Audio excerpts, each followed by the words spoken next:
GM, everyone. Um, this is my first video on YouTube. My name is Onana, and in this channel, we're just basically going to be talking about LLMs, AI in general, basically, agents. We're actually going to build an agent live, basically. We're going to build it, and yeah, basically, it's Solana, right? Blockchain. So this channel is blockchain meet AI, and then we're going to gaming and you know most things that I like, which is low level programming, robotics, and those kind of things. And some other things I like music, I like art. I don't know. It's a channel that will be about stuff I'm interested in, basically. Yeah, we are going to like it if you like it. Right. Okay. So let's do. We're going to talk about LLMs. LLMs. Portray LLMs. To be more precise, portraying LLMs. Mm-hmm. So this is PF we're using for now. Yeah. And what are LLMs? LLMs are large language models, right? And we have a number of LLMs. So when I say LLMs, you see it is plural because it's not one LLM. We have a number of them. We have ChatGPT, we have Claude, we have Grok, we have Gemini, and all these are closed source LLMs. And we have the open source one, we have Llama, and we have DeepSeek. I think this is it. We have DeepSeek, and I think Llama. You can pick Llama from this hyperbolic website. So yeah, and if you didn't know, you could open this website and register with your phone number and get $1 credit to like chat. Right. So these are large language models. The other large language models. Let me even show you. This is all these a lot of there are others, there are many. There's Mistral AI made by a French company. This is made by OpenAI, and this is made by no this. This is made by XAI. This is made by Anthropic. This is made by Google, and this big boy is DeepSeek, made by China. I say the big boy because they actually released a very advanced model that and made it open source. That was ballsy. That was cool. That's cool. And Llama did same recently to Llama 4.5. So yeah, Llama it's Llama 4 or 4.5. So you guys check that out. It's an open source LLM. Now the difference between closed source and open source is that the closed LLM or the closed architecture LLMs like OpenAI, their weights and their parameters, whatever, it's closed weights, right? You don't the architecture of how it's made is not publicly available. But DeepSeek is different. The website in their GitHub page, you have everything there about how it's made, right? So you can go there to the I think I've put it before. Where in that stuff you can go to DeepSeek and you find like model of PY5 that has it generates a PY. You can actually look it up. This is DeepSeek V3 that has and there are not actually too many lines of code, like 184. These are like whatever 800 now. 800 facets in there. These are 800 800 lines of code. Let's even look at the requirement of sticks. If okay, you need touch, you need transformers, you need safe tensors and tricks. And these are the dependencies that you probably would need to run the code. And you read me about the weight. We should wait. Usually wait for consists of two main components, main model weight and entity models. Input, the main model weight contains the input embeddings. So we're going to understand what all this means. Weights, input embeddings, transformer, hidden layers. So it has 671 billion parameters, right? So that's crazy.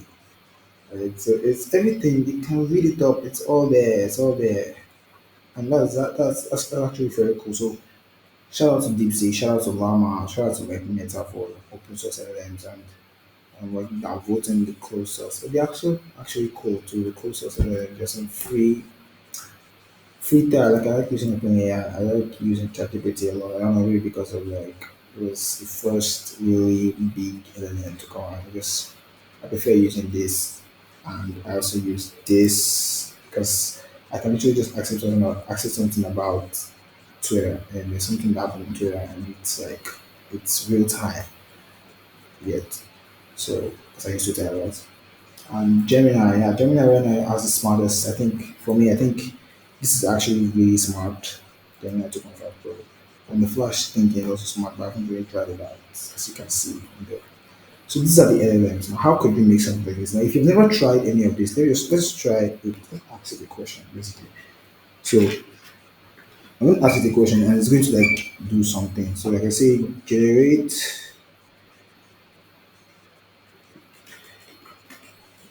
a poem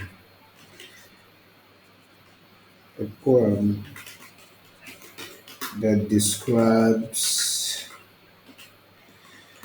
line graph. Let's do that. Let's say the video poem that describes line graph. Yes, I don't know.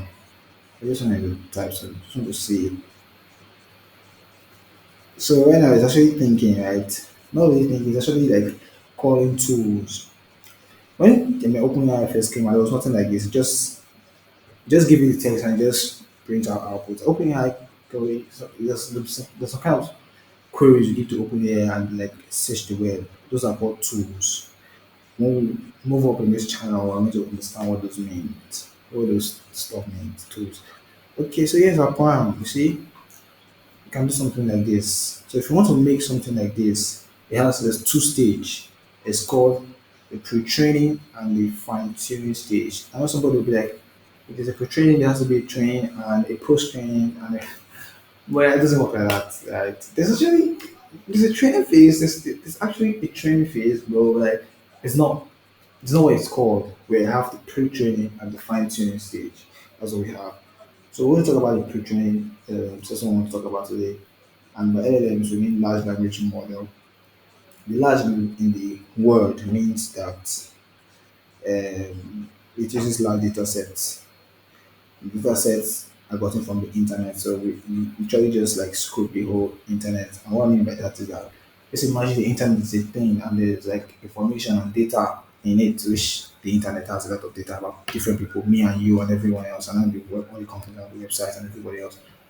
So while scraping the data from the internet, so the internet is like a table and the information is like everything on top of the table. So we're scraping the whole internet, everything.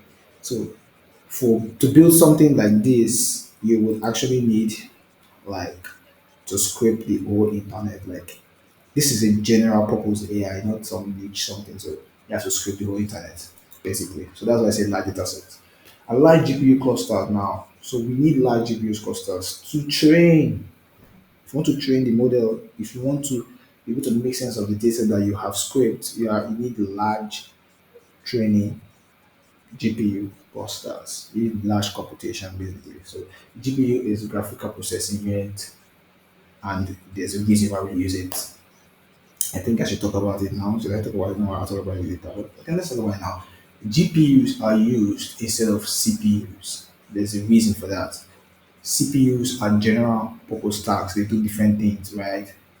And they're not specialized for stuff like this. GPUs are built for stuff like gaming, graphic rendering, AI, crypto mining, and other stuff that are high computation, high like requires parallel programming. You get so anything that requires a lot of parallel programming, like graphic rendering and AI training, in its GPU. GPU are optimized to do matrix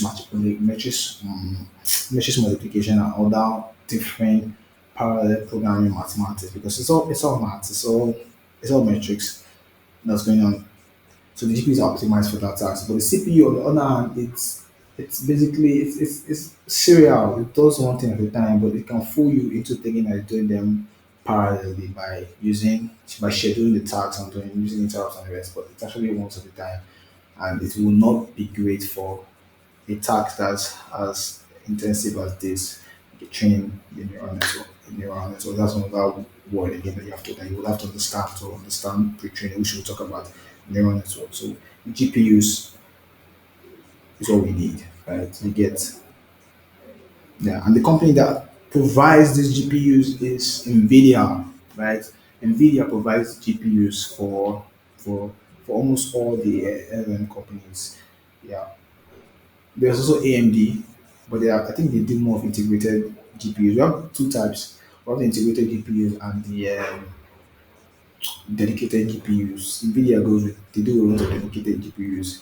AMD also has dedicated GPUs, but I think NVIDIA is the one in vogue right now. So you should read about GPUs. There's a lot of GPUs. I think there's a tab here that the pictures of yeah, this is a data center basically where this AI can be trained. I think this guy is the developer, an NVIDIA developer putting his foot on the data center. You can see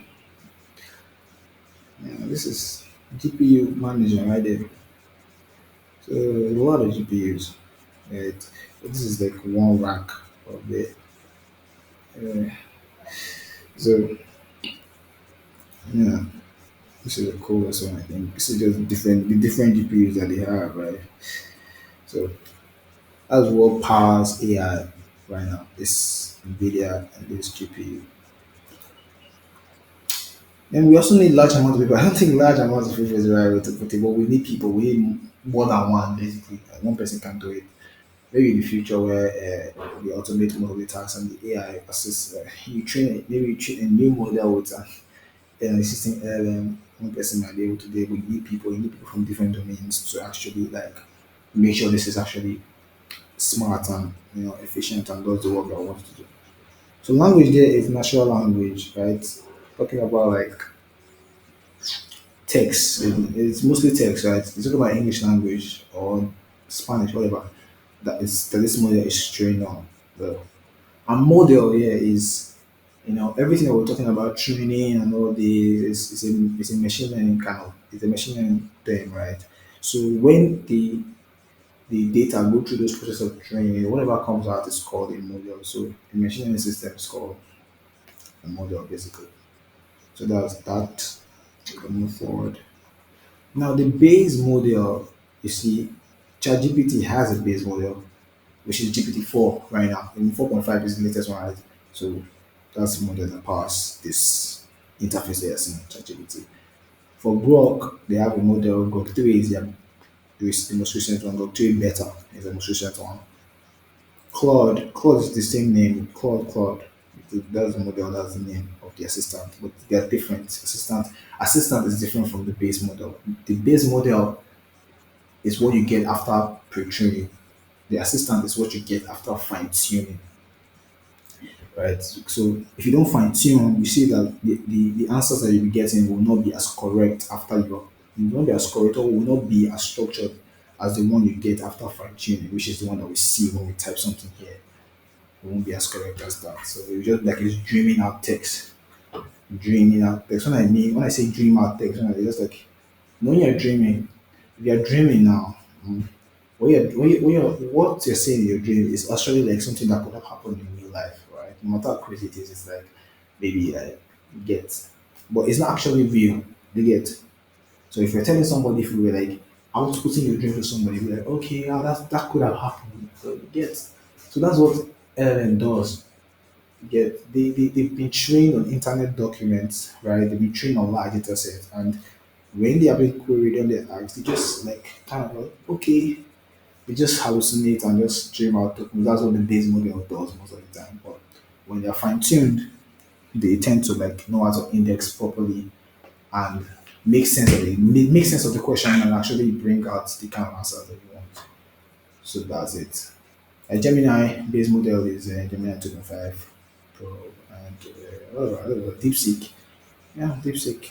DeepSeek is DeepSeek. So let's go back to This so basically has two files. I think it has the parameter file. Parameter files are over like the more than 150. This is actually small. This is a small prototype. If you're talking about 150 billion, Grok 3 is even 175 billion. So this is actually small, for being honest. So we have the latest models will be like up to trillion parameters and trillion tokens. Let's check Llama all over.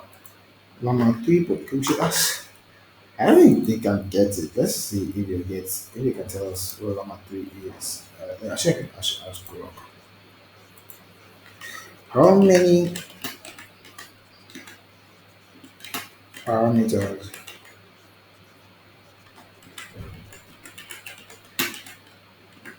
does Llama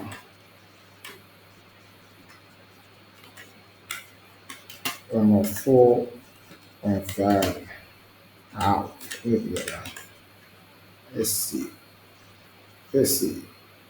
Let's see. You're supposed to search on it. I think it's supposed to search, yeah. It's searching. I think the most interesting thing about this is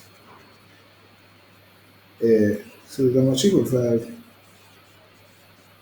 number 4 is there's no number 4.5. Okay, the latest model is number 4, which includes a model like Lava 4 Scout, 109 billion parameters, 17 billion active, and Lava 4 Maverick, 17 billion active.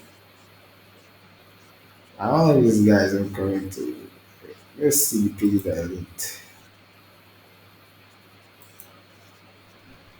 Let's see the pages that I linked to us. Let's see.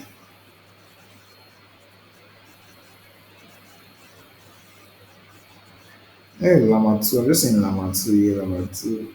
Llama 2 is 405 billion. It's Llama 3 is, how was saying, I'm just saying 105 billion parameters. That's it. I don't know, let's check. What's it? So number 4, 17. Number 4, the parameters is like 17 billion activated, 109 billion total. Maverick is 17 billion activated. So that's actually correct. Oh. This is lemma 4 parameter. There's like, is this actually, there's actually more parameters in GPT-3 than lemma 4. I think there are trade-offs. Yeah, there are trade-offs. The more the parameters, I think the more the parameters, the slower the model will be. So there are trade-offs actually. Sure, but this is how it usually is. So GPT-3 is an LLM with no, this file is what runs this parameter. The parameters are made up of weights and what do you call it? Weights and biases. So we'll learn what that is. Those are parts of a neural network, right? And this is what runs it basically.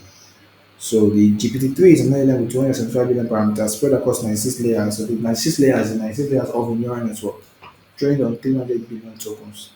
So this tokens is gotten from the data set, right? So when you break the data set, when you encode the data set into tokens, it's more like an encoding of the data set into tokens, right?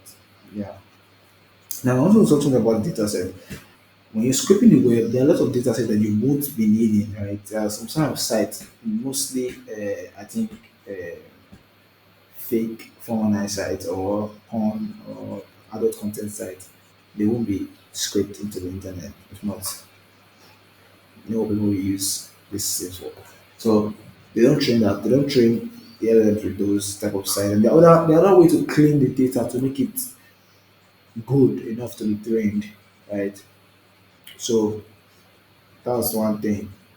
And this is one of the people that have done it is fine web guys. So this fine web based on Hugging Face, you can't see where the finance text data set. So it actually 15 trillion token. They actually wow. So this data set actually was encoded to get 15 trillion tokens. So framework is derived from the six common cross snapshot and producing better performing elements and other open pre-training data sets. So the framework data set is here. I think this is the data set. This is the data, and this is you can actually download it and try to like use it if you can. This is Common Core. This Common Core website. I just deleted it. So you can read this article to understand that data is how the data is gotten. There's an image I want you guys to see. So this is how you first of all filter the URL, you extract the text, and you do language filtering. URL filtering goes like this. There's some website that you won't want to. This is a list. Where is it? A blocked site somewhere here. Then the list of some blog sites that were excluded from this data, right? So that's URL filtering basically. Then the other one is text extraction. So they just you can check out the blog list. They just kind of like ignore some, they ignore other type of data like images and videos for now. We just basically use text, but we can actually train an LLM with images and videos. We can actually do that. But I don't think they're doing that now. If you want to like, if you want to generate image at GPT, you're going to like make use of a tool, right? So you need to actually make use of a tool, which is something built into the assistant, basically. But I think they can actually build. They just to actually convert the images, that's the images into ones and zeros, which is very possible. Which is it's very possible to do that. It's very possible. Yeah. I don't know why this is not opening, but like that's where we get every block. This every block. And also we keep pages that have 0.65 English tests plus other languages. So the page must have like above average English and the rest to the other languages so I can do translation. I think that's what it's saying here. So you can check this out. And so they deduplicate data sets and identify and remove redundant or repeated data. So it's very important. You don't want duplicate it to be like it's a waste of resources and compute to have duplicate data. So you can read all these things to have more understanding of how data is being scraped from the web, basically. So it's very important. It's the most important thing because we have. If we, I think right now we have infinite compute. There's GPUs. It's always in broke. Also got money to buy GPUs, and this company is rich as fuck. They are actually very rich. Sorry, it's in that word. They're actually very rich, right? So the metrics to have a good model will be the GPUs, will actually be the data. So it's how well you can actually clean your data will like really what will differentiate the LLM and the architecture you use too. You understand your trade-off between tokens, amount of tokens and parameters and the property layers. And it's really it's really fun to think about the thought process that goes into these things and how they come up with the architecture that they want to do because it's what differentiates this model from this model and make this model better than this model and make the previous any model they are bringing better than the previous one. So it's actually cool.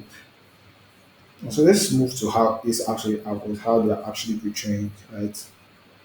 Now what happens is when you actually clean your data, right? You actually clean your data and it's cleaned, is the first thing you do is you tokenize the data because you can't put it into this thing. But in high level is you get the data, you train it, and it's kind of like a lossy compression, right? What I mean by lossy compression is that you're trying to compress it into a zip file, for example. The LLM is like now like a zip file, but the kind of compression that happens here is not like normal compression of files that okay, your files will be there. Some things will be lost, right? Some kind of redundant information will be lost, and you're going to have like what you actually need. So it's what happens is the compression of the internet to to this to a kind of like a zip file, but it's not really like a normal zip file. you get. So this is what will be inferred. This is what is inference. Yeah, this is what we infer to get output. When I mean inference, like you can ask the model, because we have established to get a model which you can actually talk to. That's what I mean by that. So before you can put this into this, before you can take your data and put it into the GPUs to train them, it's what we call tokenization, right? It's what we call tokenization. Now, this is very important because computers don't understand text. You have to, first of all, convert. And not just convert and just put it into the GPU like that. After conversion, there's a way to encode it. Right? You want to encode it. We're not just to put, we're not just to put every text like that. There's a way it's encoded. And that's what it's called tokenization. The way it works is like this. Let's show you what it is, right? So there's a number I put here that said the girl's name is Winfred, right? And for me, we see that it's 1, 2, 3, 4, 5, right? But we have 8 tokens because one word is not one token. Like basically, I feel like it's 0. They said OpenAI said 0.75 words is a token, so it's only like that. You see that D here is represent the first token, and the space plus girls is the second, and the space plus name is the third, and the space plus is the fourth. Because I was showing us the number of tokens we have, and the space plus win is the fifth, and this if is six, and Fred is seven, and the last space at the end is eight. So this is the amount of token that the last space because I actually put a space in here. So I'm going to show you from the TikTok analysis. Let's try other examples. Okay, this is the boy is on YouTube yapping about large language models, and I see that this is like I think it's like 10 characters, has 11. Let me just try some gibberish there. Mm, and he left. Whatever, I don't know. Let's try something. I don't even want to write. So you get, so this is just 1, 2, 3, 4, 5, 6, 7, 8, 9, 10, 11, 12, 13, 14, and I have 19 tokens. So basically the words are like broken down into tokens. Now what it's not just the way this is done, the way this is broken down into tokens, it's not just arbitrary, it's not just you didn't just decide to say okay the space plus word become the token. I think the space is because it's space here. Let's remove that. Okay, it's not because of that. Okay, so it's not just because D now they just turn into a token. What happens is this is how it happens, right? This is how it happens. Let's see something. Let's see something here. No, not here. But let's just write something here first. The boy is on YouTube now doing something. Doing something, right? So you see I counted the number of tokens and it showed us like this. And this is called token IDs or token symbols, whatever, and give us the token IDs. Now, how this works, how degenerated this is. So, for example, imagine you have converted your text into ones and zeros, and basically, we're going to have billions of text. So, this is just like this is an example. Expect it to be like billions of ones and zeros, right? Now, we're going to byte encode them. It's called byte encoding. The first step is to like convert the first eight one and zeros into bytes, right? So we're going to have like maximum of 256. If we do a binary box, 2 raised over 8 is 256. So we're going to have them. Then after that, we're going to look for similar words that are like similar together. This 1 to 5 154, see that it's appearing twice, and we're going to combine them. And that's like a high level of what bytes encoding means, but you can now read it about it and how. So with that, you see that the words, first of all, uh, they are converted to ones and zeros without caring about without caring about that D is separate from girls or name. They just convert it, right? And they just pick the first eight and do what they want to do and convert it, sorry, to convert it to bytes and then they do the byte pair encoding to get the tokens. So it's not it's really random. The what the tokens is not, it's not a word, right? But they found out that that is the best way to actually, like, that's the only way you can trade the neural network probably. So yeah, you have to think about this as words because they are not words. The token, that's this, where is this? These are not words. These are token IDs. They're like symbols, right? Basically, that's what they are. So this is, see, this one is like ETH. It doesn't mean anything, right? So these are like symbols. So that's how you have to think about them. And this, they have to interact and collaborate to actually make the model. So that's the first stage. This is the first stage of what we want to talk about, which is the transformer architecture. Now we've talked about how we got the data, how data is gotten. And we've talked about how we need to tokenize them to be able to feed them into the neural network. Let's talk about something else, which is called the transformer architecture. So I'm just going to show you something here. This is just a cartoonic picture of what, basically, you feed in text and it predicts the next word. That's what this transformer architecture does. The transformer neural network. Put in text and it predicts the next word, and you be like, that's all. That's all that happens. That's the powerhouse of like the LLMs, the transformer neural network. And before, there were other ways to do this. There were other ways to try to think about AI before this paper came out, which is attention is all you need. So this paper is actually the paper. It was released by Google. You can see Brain, Google Research, Google. So Google actually released this paper, and this actually like transformed the whole LLM scene actually, and provided this architecture that I think everybody uses right now. So you get. So what happens is you get input to convert it to embeddings. Now this is what embeddings are. These things that are seen here, these are the embeddings, right? And they have to, since these are embeddings and this is irrelevant of the letters that are here or the words that are here, we have to give them positions. So we have to give them positions. I think this is also mathematically done, right? Give them positions so that the LLM is going to understand the order, understand that now, this is not a good this is not a good sentence to explain. So the order, the positional. Let's go back to this. Let's show you. So when you get the embeddings, this is the next stage, positional encoding, right? You have to give this embeddings position so that the LLM can understand context, right? It can understand the order, not context. It can understand the order, which leads to understanding context. So you need to understand where this word is because the boy, like for example, let's not use that. Let's say, for example, now this is a wiki page of Queen Latifah, right? She here, she here means is a female, right? So if there wasn't this previous text before this, the LLM can interpret this as just she. But with positional encoding and attention, which is a way to like which is a way to like give context to what to give context to the LLM. With the positional encoding, the LLM can understand that okay, she here is talking about Dana Ellen Owens. That's attention.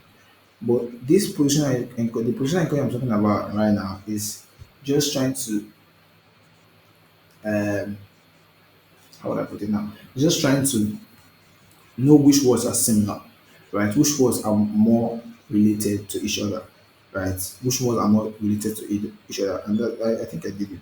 Yeah, something here, look at it here. So it shows, like you see boys, Jeremy, Lucas, Benz, Lexus, right? Boys and Lucas, they're closely related together as compared to boys and like Lexus or something. But Lexus and Benz are together, right? So this is like positional encoding, and these are the embeddings. And when you like do like a graph, like for example like X and Y, you're going to get the position of this, and yes, if you get the X and Y coordinates of this, you see that they are closer together than this. So that's what positional encoding is about. Now, getting the embeddings and the positional encoding, this is the same image that was in that research paper. you would put it in a multi-head attention inside a neural network, which uses a multi-head attention architecture, right? Yeah, and that allows it to understand context. So it know what to prioritize, it know what text to prioritize, it know what to prioritize words like D because they appear so many times like D, like it or no, yeah, it is kind of important. So D is like kind of word that it won't give enough attention, right?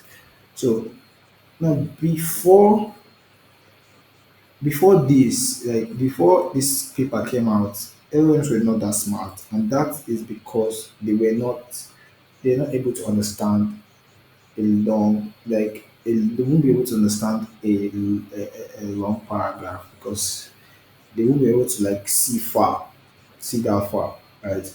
But because of this architecture, this multi-head architecture, which does not only look at the syntax of the word, it looks it looks at the semantics of the word. It does long range dependencies.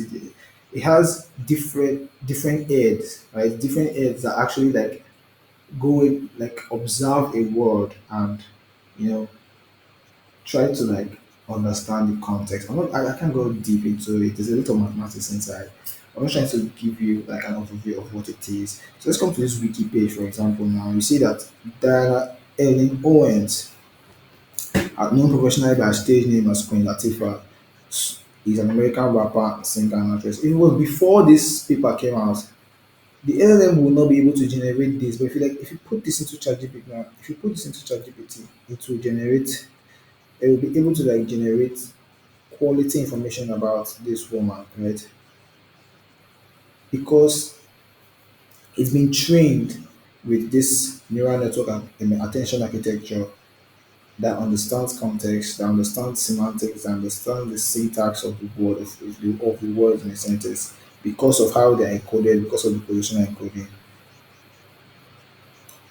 Yeah, that's what it is.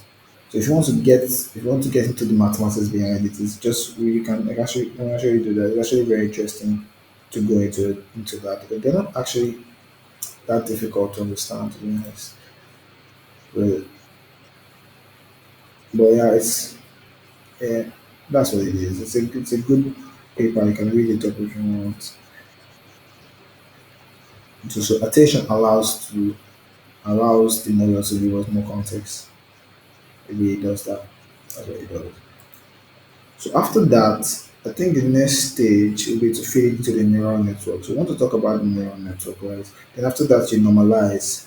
I don't think you guys are seeing this part, sorry. So you feed into a neural network and then you normalize. Mm. So yeah, this is where the magic happens. Importance of different words are learned relative to itself, right? So you answer questions like what do I like and it's like pizza. So if you have been trained with data that show that you like pizza, right? And there's I there, it can understand the relationship between I and you basically and know that you like pizza. But I don't know if that makes sense. I hope it does. I hope it does make sense to you. So that is it. So let's move on to neural network because after you've done all this, after you've done all the attention, you've done all the encoding, you have to push it to the neural network. And what's a neural network? This is a neural network. Uh, so this is a neural network basically. A neural network is a mimic of the neural of the brain of the natural neural network that we have in our brain. So we just are just trying to create an artificial one to mimic how the brain works, right? But it's not actually how the brain works because there are a lot of things about the brain that's not understood right now, but it's close actually. It's close to how the brain works, and they've tried. So this is how it is. This ash stuff you're seeing here, they're all neurons, right? Like the neurons in the brain, but they're just filled with activation functions, which are mathematical equations, right? This green stuff you're seeing here, there are weights, there are weights, right? And every layer has a bias, basically. Now, the weight and the bias are what makes up the parameters of the model. So it's decided, the amount of weight and biases is decided, the amount of weight, biases, and layers is decided by the company that's making it, just like GPT-3 here. Just like GPT-3 here. Where is it? GPT-3 here has 700 billion parameters and 6 layers and 200 billion tokens. All these are decided by the company that is like making the LLM, right? So this is the input. So for example, now we are trying to train a neural network. We have tokenized it. Let's for example, these are tokens. I should have put in numbers here. I should have put in those numbers. So don't see this thing. See numbers. See token IDs, right? And are feeding into the neural network, right? You're feeding into the neural network. It's going to go through each of them are going to pass through each of this neural network, and they're going to try to make a prediction of the next word. Let's say the right word that's going to come out is blessing, for example, right? Or no, meaningful, for example. Mm. What will happen is that at first, it will probably say Ella, if Ella is equal to. Now, since it's not correct, and the way it works is that you're going to give it the output. You're going to tell the neural network that this is the output that I want you. So the classification is like is it called classification? Uh, this is it called classification that time? But it's supervised learning. It's kind of a supervised learning, supervised learning. We're going to tell it that this is like what you want to. This is the answer, right? So when it feed this input into the neural network that passes through these neurons and do some calculation here and goes into the next one, it do another calculation here with context or with reference to this calculation because the output of this calculation will be fed into this, and this the output from here is going to go into this and go into this, and then do another calculation and move here, and it does all these things and makes a prediction and it might be wrong. What happens is what we call backpropagation, right? It's going to calculate how wrong it is and do some calculation, then use that calculation to update the weights, right? These weights, I should have put in this. Let's say these are weights are like they are just arbitrary value. At first, they're just decided upon by the people that train it, just give you weights, right, and biases. And when you come back, it's going to use mathematical calculation to update the weights and the biases to calculate and recalculate the weights and the biases and try to make right, try to make the right answer to get the right answer. So you can see that it's more like doing a lot of like probability and statistics, right? So this any of this could be correct, but if this is just a short input, but if you see if these are actually numbers and if you're looking at this as numbers with positional encoding with and there are more with more context, you see that okay there's something before this thing that is this input that's telling us that the answer has to be made even if they all look correct. This is correct to a certain degree. This is correct because it's also a name, right? But when if it might be the name that the person that is most correct. So it's going to like give us a probability, which is this is 0.4. So if actually not predicting the first degree, maybe this is 0.4, this is 0.3, this is 0.1, this is 0.2. So it's just a probability. It's a statistical system, right? That okay looks at the context that is given, looks at the output that it should be given, and try to train itself to get to that output, try to like which is the most try to output the most probable answer, right? So that is what it does. And the reality is that there are a lot of answers that will be correct. So when you're writing the next word is a lot of things that you can actually like put as a next word. For example, there are a lot of things. So you say the name of the girl is favor or blessing. It could go right, but there's the one that is most likely to be correct, right? And there's the one that's most likely to make sense. And we also do that as humans. We also do that in our mind when we're talking, right? My mom's name is Favor. For example, let's say your mom's name is Favor. You cannot say your mom's name is Ella, even if Ella is a name, right? Because we're talking about your mom now. So that attention should be given to that, right? And we make that prediction.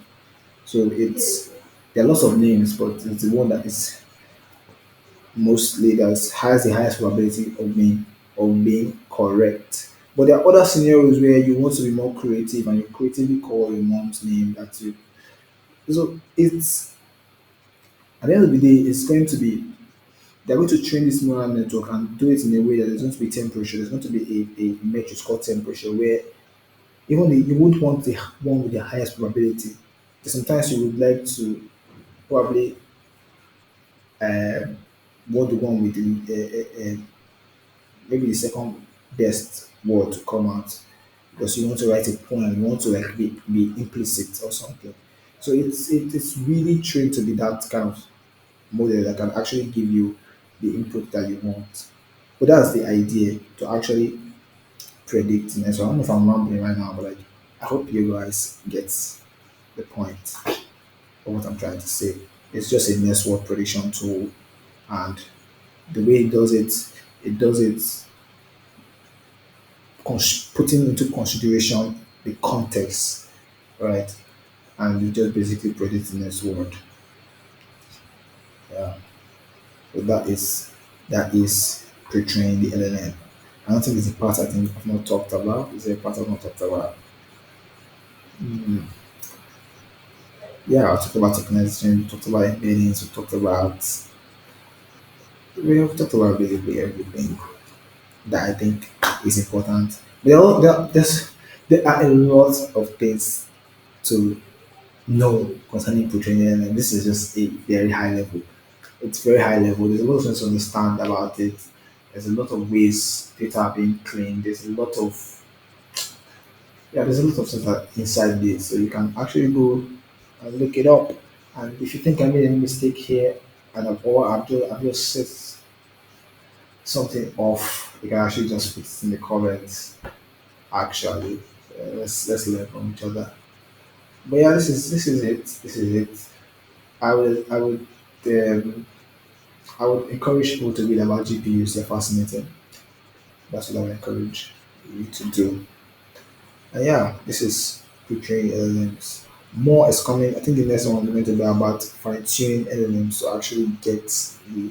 I want to show you. I want to show you that the output you'll be getting from a pre-trained model will be different from the one that you'll be getting from like an LLM. I'm going to like trick the LLM to produce like an output that a base model would